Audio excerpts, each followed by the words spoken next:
بسم اللہ الرحمن الرحیم۔ محترم ناظرین، السلام علیکم ورحمۃ اللہ وبرکاتہ۔ ایک عابد نے دیکھا کہ بنی اسرائیل کے کچھ لوگ ایک درخت کی پوجا کرتے ہیں۔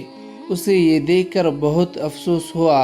وہ گھر گیا اور اس نے کلہاڑا اٹھایا اور درخت کاٹنے کے لیے چل پڑا۔ ابھی وہ راستے میں ہی تھا کہ شیطان انسانی صورت میں اس کے سامنے آیا اور کہنے لگا، بندے خدا، تم یہ فضول کام کیوں کرنا چاہتے ہو؟ اس درخت کو کاٹنے سے تمہیں کیا فائدہ ملے گا؟ عابد کو اس کی بات پر سخت غصہ آیا۔ آخر دونوں میں گتم گت ہو گئی۔ چند لمحوں میں شیطان گر گیا اور عابد اس کے سینے پر چڑھ بیٹھا۔ شیطان جب اپنی شکست دیکھی تو کہنے لگا، ہم دونوں آپس میں سمجھوتا بھی کر سکتے ہیں۔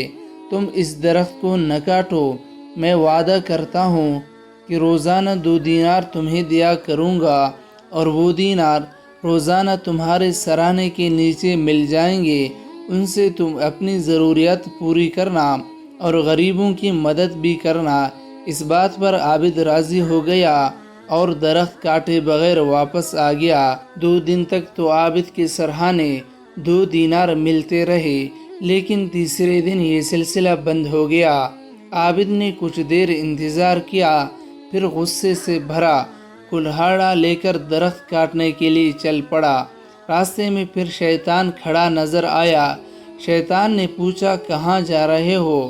عابد نے کہا، درخت کاٹنے جا رہا ہوں۔ شیطان نے کہا، میں تمہیں ہرگز درخت کاٹنے کی اجازت نہیں دوں گا۔ وہ دونوں ایک بار پھر گتم گت ہو گئے، لیکن آج شیطان نے عابد کو چت کر دیا اور اس کے سینے پر چڑھ بیٹھ گیا اور کہا، اگر تو نے درخت کاٹنے کا سوچا بھی تو میں تجھے جان سے ماروں گا۔ عابد نے ڈر کے مارے کہا، میں تم سے وعدہ کرتا ہوں کہ اب درخت کو ہاتھ بھی نہیں لگاؤں گا، بس تم مجھ کو چھوڑ دو۔ اور یہ بھی بتاؤ کہ پہلی بار تم ڈیر ہو گئے تھے، مگر آج تم نے مجھے چت کیسے کر دیا؟ شیطان نے کہا، پہلی بار تم خدا کے لیے درخت کاٹنے جا رہے تھے، اس لیے میں ڈیر ہو گیا تھا، کیونکہ میرا بس ان لوگوں پر نہیں چلتا جو خلوص دل سے اللہ کے لیے عمل کرتے ہیں۔ اور اس مرتبہ تم اللہ کے لیے نہیں آئے، بلکہ تمہارا سارا غصہ اس لیے تھا کہ تمہیں دینار ملنا بند ہو گئے تھے، اس لیے تم ہار گئے اور میں جیت گیا۔